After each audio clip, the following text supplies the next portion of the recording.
noite, meus amigos. Mais uma vez estamos aqui reunidos para realizar um novo episódio da nossa série Jesus, Kardec e Nós, em que tentamos trazer alguns temas importantes do nosso dia a dia e debatermos, comentarmos à luz dos ensinamentos de Jesus e dos ensinamentos da doutrina espírita. Então, como sempre, nós escolhemos um tema, coletamos alguns trechos das obras básicas do Espiritismo e trazemos esse conteúdo para a nossa conversa. Espero que vocês tenham passado bem a semana. Se estiverem assistindo esse vídeo pelo YouTube, curtam, compartilhem, ative as notificações para que vocês possam receber novas indicações de vídeos e acompanhem conosco esse nosso debate de hoje. Estão aqui comigo o Fortunato, boa noite. O Ivan, boa noite. Meu nome é Roberto e hoje nós vamos falar sobre o tema amor ao próximo, tá? E a base o texto base, os trechos que nós coletamos, eles fazem parte do Livro dos Espíritos, na parte 3ª, sobre as leis morais, capítulo 11, Lei de Justiça, de Amor e Caridade. E o Fortunato vai dar início, então, à leitura de alguns desses trechos para o nosso comentário. Então é no trecho de Caridade e Amor do Próximo, a pergunta 886 é: qual o verdadeiro sentido da palavra caridade? Como a entendia Jesus? E a resposta dos Espíritos é: benevolência para com todos, indulgência para as imperfeições dos outros, perdão das ofensas. O amor e a caridade são o complemento da lei de justiça, pois amar o próximo é fazer-lhe todo o bem que nos seja possível e que desejaríamos nos fosse feito. Tal o sentido destas palavras de Jesus: amai-vos uns aos outros como irmãos. A caridade, segundo Jesus, nos prescreve a indulgência e nos proíbe que humilhemos os desafortunados. No entanto, quanto mais lastimosa seja a sua posição, tanto maior cuidado devemos pôr em de não aumentarmos o infortúnio pela humilhação. O homem verdadeiramente bom procura elevar aquele que lhe é inferior, diminuindo a distância que os separa. E na pergunta 887, Jesus também disse: amai até mesmo os vossos inimigos. Ora, o amor aos inimigos não será contrário às nossas tendências naturais, e a inimizade não decorrerá de uma falta de simpatia entre os espíritos? E a resposta dos espíritos é certo que ninguém pode votar aos seus inimigos um amor terno e apaixonado. Não foi isso o que Jesus pretendeu dizer. Amar os inimigos é perdoar-lhes e lhes retribuir o mal com o bem. Muito bem. Na pergunta 886, ele fala de nós usarmos a indulgência, né? E não humilharmos os nossos irmãos.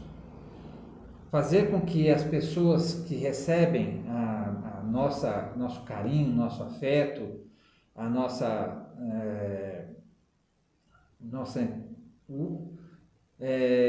compromisso da inteligência, certo? Para esclarecimento de algum ponto, que seja feito de maneira que nós não estejamos sendo arrogantes, sendo pessoas que estão fazendo aquilo de uma maneira que está fazendo com que o outro se sinta pior do que ele estava, de maneira que ele não se sinta inferior à pessoa que está falando com ele. Então,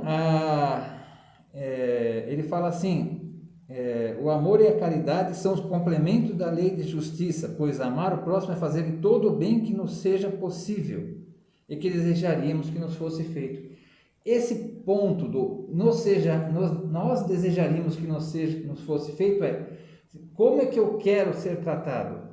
Com que doçura, com que caridade, com que amabilidade, com que gentileza eu quero ser tratado?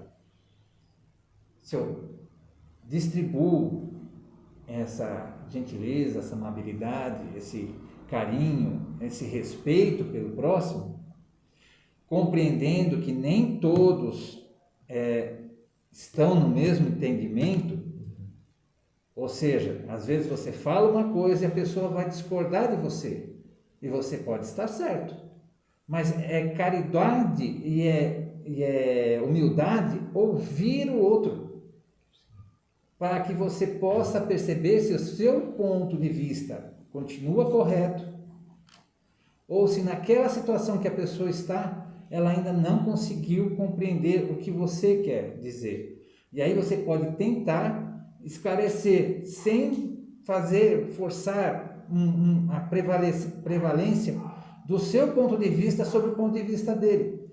Porque eu sempre digo para o pessoal que me conhece, que a verdade sempre vai prevalecer. Você conta uma mentira hoje, amanhã ela é descoberta. Se você nega a verdade hoje, ela continua sendo verdade.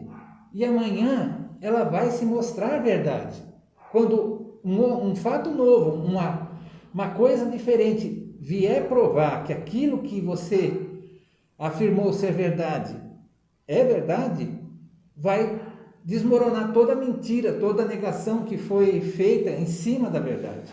Então, temos que ter paciência, ter tolerância com aqueles que não conseguem aceitar, às vezes, aquilo que nós acreditamos ser verdade, entendemos como verdade, porque nós também não somos o repositório do mundo, né? de conhecimento, da doutrina.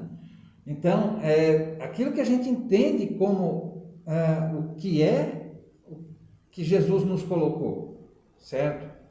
E aí você vai aprimorando esse conhecimento através do estudo, através do diálogo, né, com outras pessoas da mesma fé, da mesma doutrina, certo? E vai complementando. Então, essa aura que você vai criando em volta de você vai trazendo paz para os outros.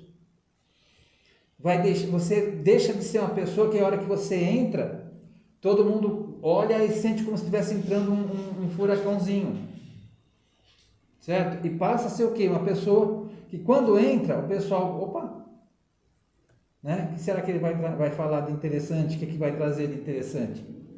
Né? Então, não usar isso de maneira orgulhosa, mas sim como um meio de você cumprir o seu dever de amor com o próximo, de tentar esclarecer aqueles que estão solicitando o seu conhecimento. E com relação a amar os seus inimigos, nós não vamos ter o mesmo amor com o nosso inimigo que nós vamos ter com um adversário, que nós vamos ter com a nossa família, com a nossa esposa, com o nosso filho, com o nosso marido. Não vai ter o mesmo amor, mas vai ter o quê? Vai ter uma forma de amor, vai ter respeito, vai ter fraternidade, certo? Você vai ter caridade com aquela pessoa, você vai jogando vibrações de simpatia para que aquela pessoa mais para frente se desvencilhe daquele antagonismo, daquela energia que está fazendo com que ele não te reconheça como uma pessoa que ele pode ser amigo, que ele pode ser companheiro, que antes do amor a gente tem várias fases de conhecimento, né, fraterno, e aí você vai ao longo do tempo, se não nesta encarnação, nas próximas, transformar isso numa relação de amor, certo? Então, é assim, começar esse esforço, começar essa disposição à amizade, certo? Não quer dizer que a gente tem que ser trouxa, tem que ser cego às coisas erradas. Significa que a gente tem que estar aberto a receber do outro o que ele tem de melhor e dar ao outro o que você tem de melhor. É isso. Com relação a ideia da caridade e amor ao próximo, eu gostaria de trazer um ponto que, inclusive, em razão dessa situação que atualmente nós vivemos, muito tem se falado em termos de caridade, doações materiais, apoio financeiro, apoio material a famílias e pessoas que estão passando por algum tipo de necessidade nesse aspecto, né, material. E as lições que nós temos também com relação à caridade e amor ao próximo, no que se refere a esse aspecto, ela é bem clara no sentido de que fazer a caridade tem que ser feita, a caridade material tem que ser feita de uma maneira que você não piore ainda mais a condição daquela pessoa a quem você destina a sua ajuda. Então, como foi dito pelo Fortunato, aquele que é caridoso, aquele que é amoroso, ele não piora a situação de quem já está em uma dificuldade. E fazendo dessa maneira, nós aprendemos com o Evangelho segundo o Espiritismo, o próprio Livro dos Espíritos, que a caridade passa a ter, então, duas funções.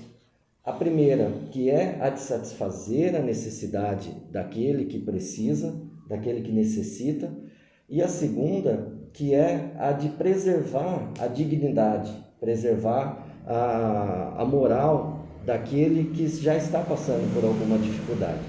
Então, que a gente possa entender, quando nos dispusermos a algum gesto nesse sentido, que primeiramente a gente evite qualquer tipo de exposição desnecessária, qualquer tipo de colocação desnecessária em relação à pessoa que está recebendo o nosso gesto caridoso, que seja preservado ao máximo a integridade e a situação difícil que aquela pessoa já está enfrentando, né? Tratando com carinho, tratando com educação, com respeito, como diz o próprio texto que Fortunato leu, o cristão ele se rebaixa para que ele fique na mesma posição, né, na mesma estatura daquele que está precisando de apoio, porque assim você vai conseguir trocar energias com essa pessoa, satisfazendo também o seu propósito de melhoramento, de prática da caridade como Cristo nos ensinou. Então, que a gente possa se lembrar, quando falarmos de caridade, nesse ponto, que aquele a quem a gente destina a caridade, ele é um irmão, é o próximo que está ali à nossa frente, necessitando do nosso amor, do nosso carinho, e como tal, merece ter a sua dignidade, a sua humanidade preservada, para que se evitem qualquer excesso de exposição ou de arrogância de nossa parte, já que nós estaríamos numa posição de apoio, de ajuda em relação a ele. Ivan, quer complementar? O que eu queria comentar, trazer aqui um ponto, né, para auxiliar em tudo que eles já disseram, muito bem, por sinal, sobre o tema, é sobre nós precisamos tomarmos cuidado com relação ao suporte, a diferença entre o suporte e a sustentação que nós ansiamos fazer pelo próximo, né? Na nossa ânsia de ajudar o outro, nós devemos tomar o cuidado de que não devemos fazer por eles todos os esforços, aplicar todos os esforços necessários para que a pessoa se desvencilhe desse problema que porventura esteja sofrendo, e permitirmos de maneira a ampará-la, a suportá-la de uma maneira externalizada. Então, ajudando em tudo que for necessário, que a pessoa precise para desenvolver as atividades que vão levar à melhora. Então, suportar de maneira, às vezes, financeira, às vezes de maneira braçal, colocando a mão na massa, né? Porque se nós tomarmos todas as medidas, todas as ações que a pessoa precisa fazer para se desvencilhar do problema, nós estaríamos contribuindo com um desserviço à evolução espiritual daquela pessoa. Dessa maneira, ela não estaria exposta a todos os passos que ela estaria, que seriam necessários para o desenvolvimento moral, espiritual dessa pessoa. O esforço de evolução tem que ser da pessoa que você está amparando, né?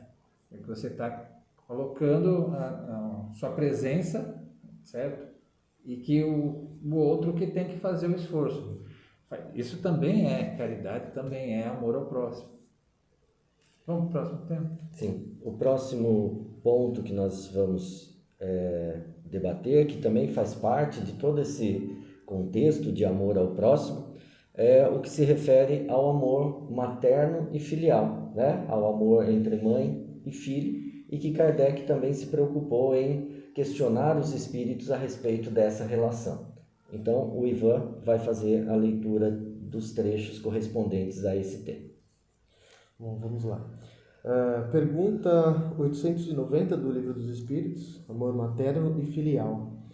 Será uma virtude o amor materno ou um sentimento instintivo comum aos homens e aos animais?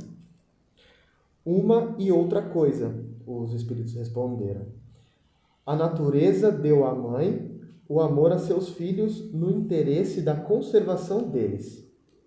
No animal, porém, esse amor se limita às necessidades materiais. Cessa quando desnecessários se tornam os cuidados.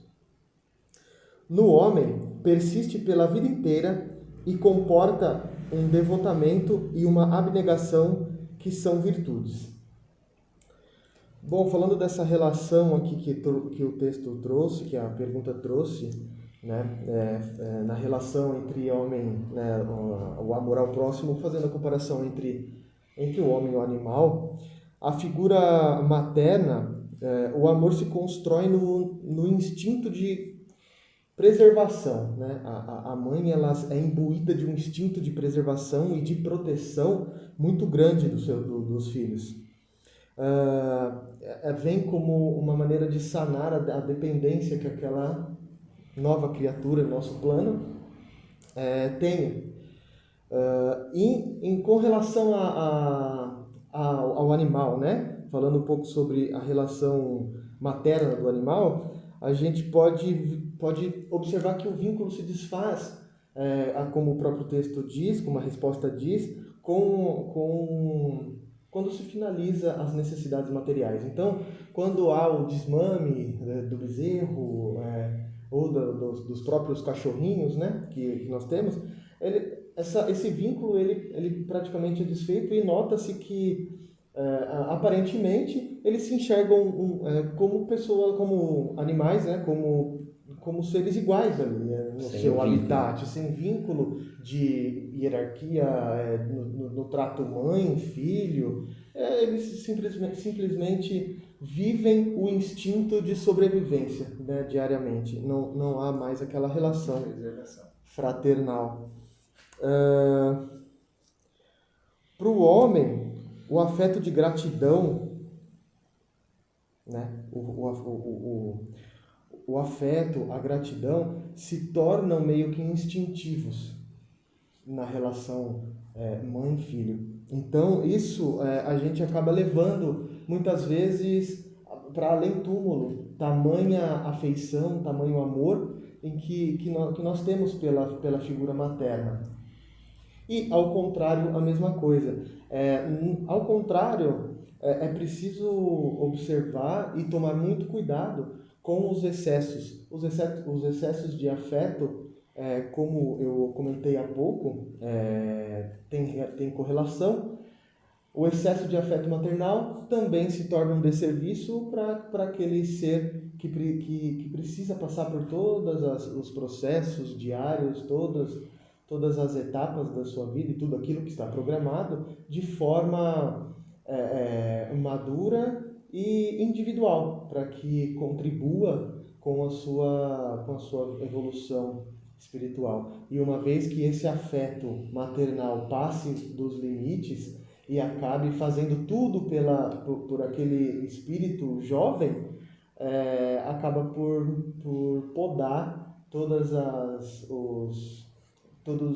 o privilégio de estar de frente com as atribulações do dia a dia. Isso aí é um fato real.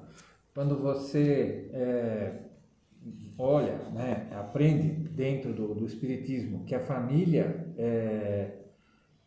carnal, ela não necessariamente mantém a mesma estrutura de outras encarnações, ou seja, a pessoa que está ali como filho, às vezes não pertence não pertence àquela família.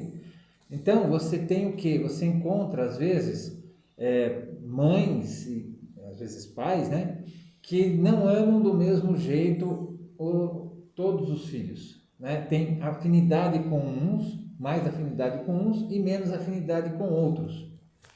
Isso quer dizer que eles foram aceitos dentro da família como o quê? Como espíritos que estão precisando estar em relação para evoluir, para sanar dívidas anteriores. Quando uma mãe assume isso que você falou, de super proteger o filho, dizendo que ela que toma as decisões, ou mesmo após a pessoa estar adulta às vezes, ou então que ela fica evitando que a pessoa se estresse, né? Que ela seja exposta aos problemas. Ela está realmente fazendo, como você falou, um desserviço. Ela está o quê? Impedindo que aquele espírito evolua, que aquele espírito amadureça, certo? Que ele desenvolva, porque amanhã a pessoa não pensa isso no seu egoísmo de querer proteger a pessoa, quer para si o tempo inteiro. O que ela está fazendo? Ela está impedindo que quando ela não estiver mais nesse plano, aquele espírito saiba o que fazer, tenha a desenvoltura para lidar com os problemas. Porque a vida se mostra a cada instante uma novidade, certo? E faz o quê? Faz com que você tenha que ter experiência, desenvoltura para poder lidar com os problemas. Isso você aprende errando, na sua mocidade, para que quando você tenha seja mais maduro, você tome o quê? As ações necessárias, as atitudes necessárias, as decisões necessárias. Você tem esse período da infância, da adolescência e da pós-adolescência, né? Que hoje existe isso. Seria um período que você está desenvolvendo o quê? O seu modo de entender a vida. E o amor maternal, ele é um amor incrível, né? Por quê?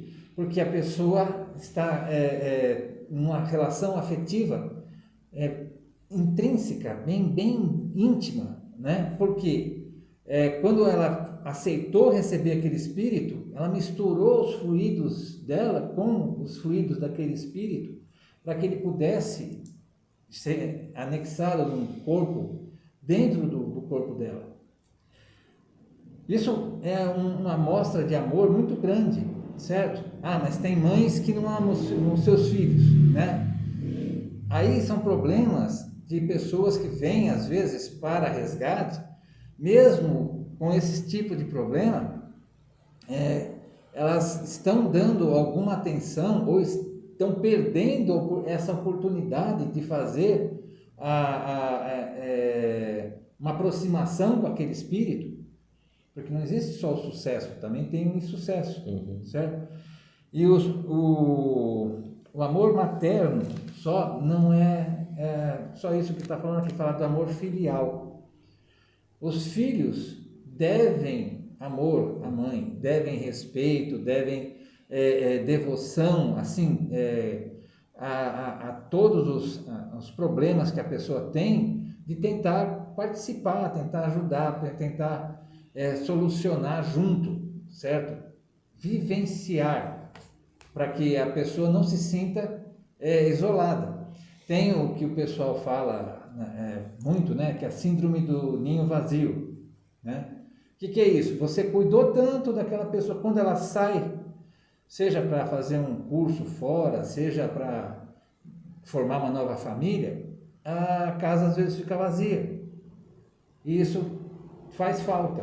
Ela sente aquela ausência, né? Então, a gente tem que entender que essa relação é uma relação muito, muito forte, muito íntima, certo?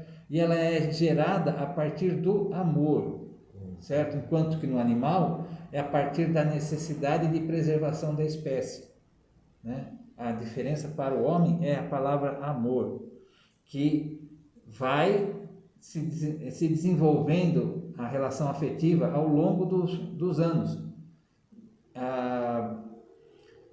Atravessa todas as dificuldades quando a criança passa a ser uma pessoa adulta, né? Que é da adolescência, que ela se torna às vezes um pouco mais rebelde e se funde numa pessoa com um caráter diferente da dela, certo? Mas que faz parte da vida dela. E o filho sente que a mãe e logicamente o pai tem parte na sua vida também. O que a gente precisa sempre lembrar, que é muito importante, que Deus, na sua infinita misericórdia, Ele prepara todo o nosso entorno, seja através de circunstâncias, seja através das pessoas que temos no nosso convívio, para que a gente possa dar o nosso melhor, dentro do nível de evolução que nós já alcançamos.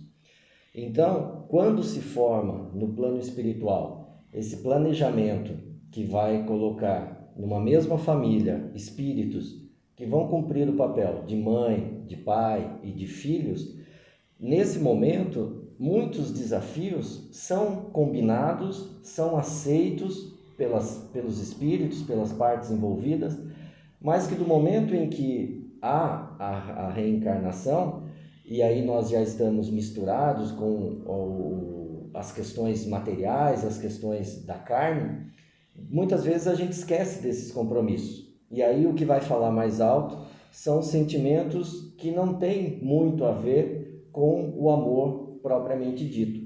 Então, como o Fortunato falou, vão existir relações em que há amor de menos, em que as diferenças que já existiam de outras vidas acabam se tornando mais exaltadas do que aquela combinação de amor que foi feita antes do reencarnar. E não conseguem ser suplantados. E aí eles não conseguem superar essas diferenças que os espíritos se colocam.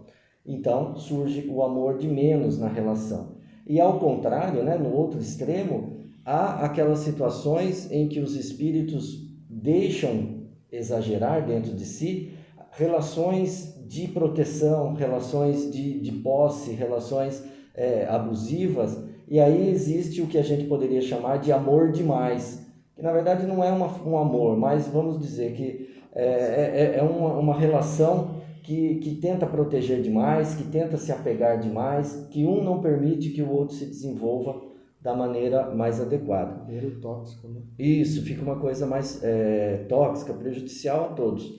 Então, o que a doutrina espírita, o que a mensagem de Jesus nos ensina é que são duas coisas. Primeiro, não importa o que foi na relação entre as pessoas em vidas passadas. O que importa é a relação de agora.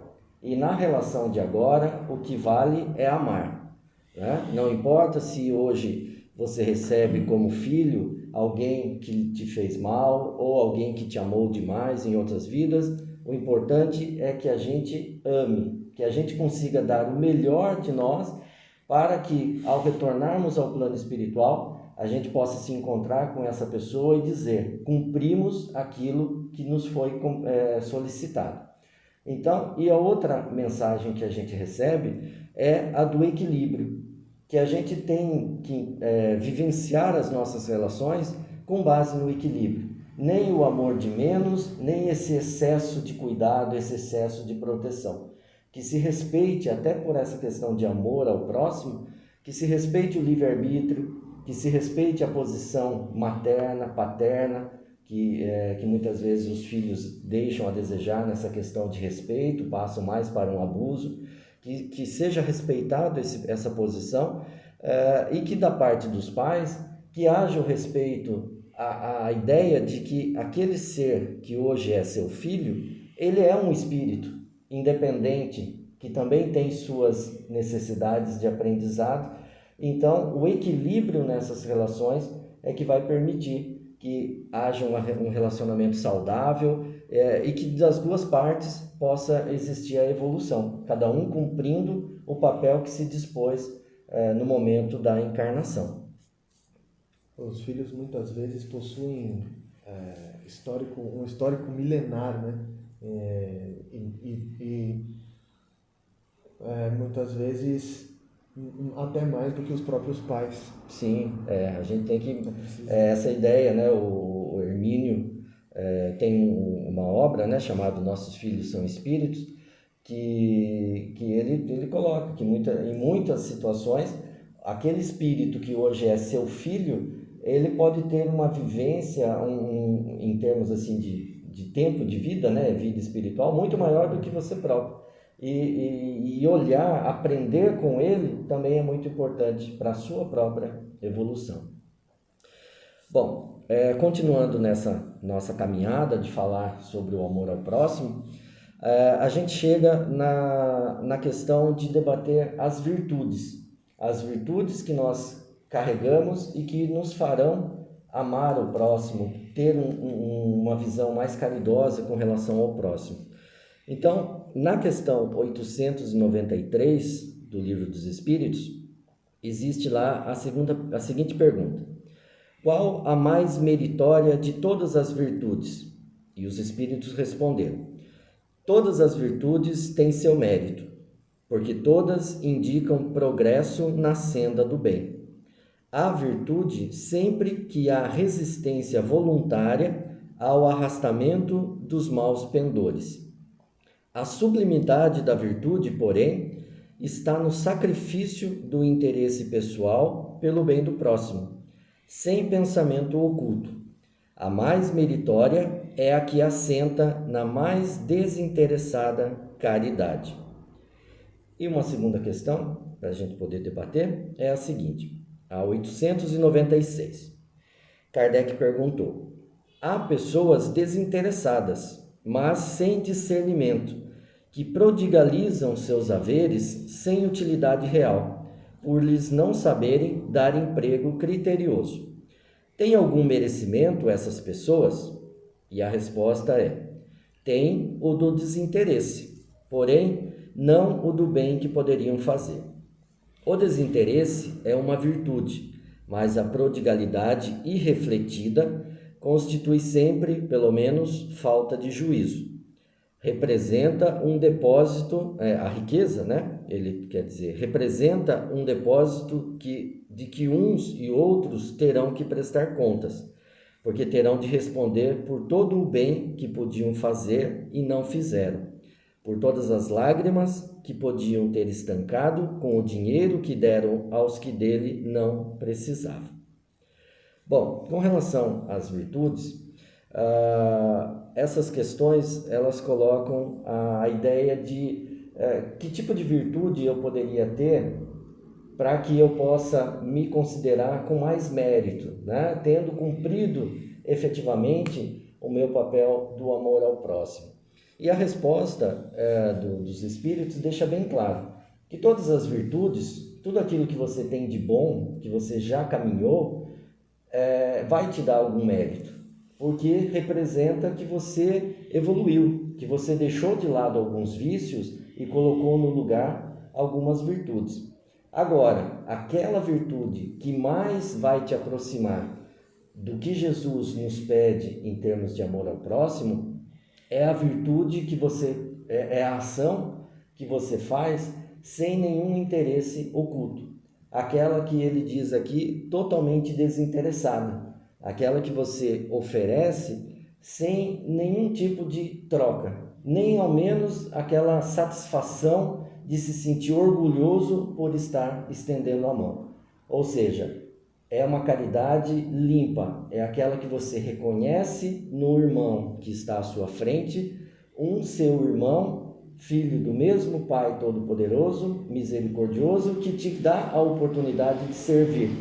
E você, ao invés de se sentir orgulhoso ou prepotente de estar naquela posição de servir, na verdade você se sente grato a Deus por estar sendo usado como um instrumento de poder levar um pouco de tranquilidade, um pouco de paz para o coração daquele que está aflito.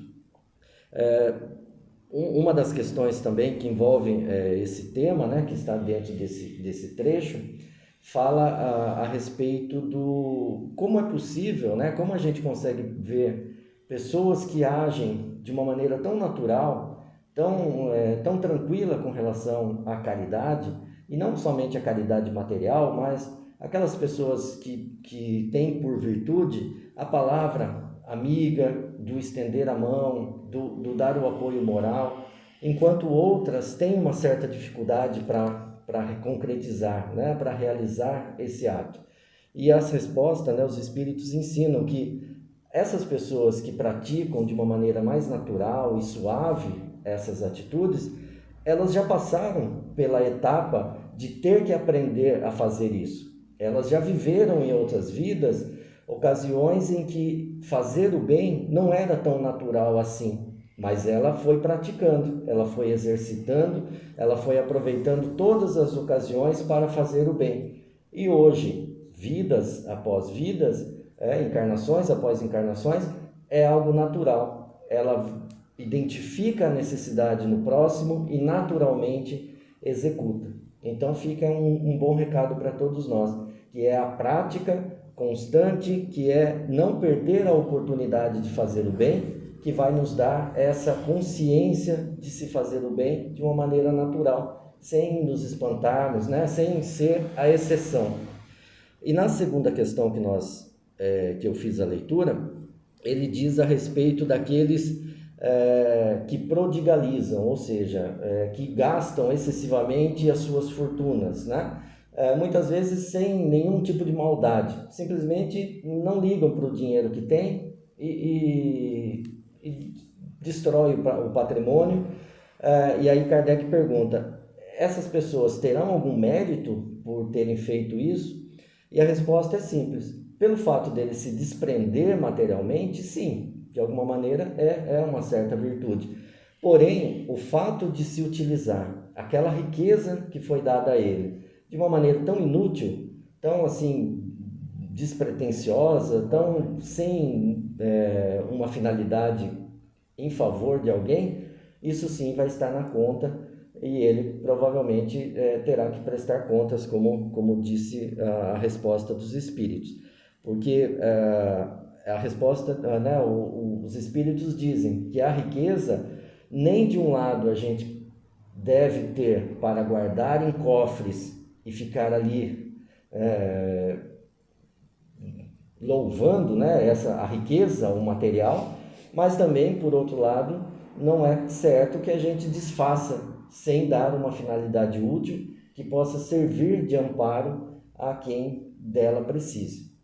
Então, a questão das virtudes correlacionada com o amor ao próximo pode ser vista dessa maneira. Lembrando que no final das contas nós vamos ser cobrados também pelo bem que nós deixamos de fazer. Então, Sim. essa atitude de se desfazer de maneira vil do patrimônio, do dinheiro, não empregando, buscando empregar no bem do próximo, também será motivo de cobrança no final das contas. Bom,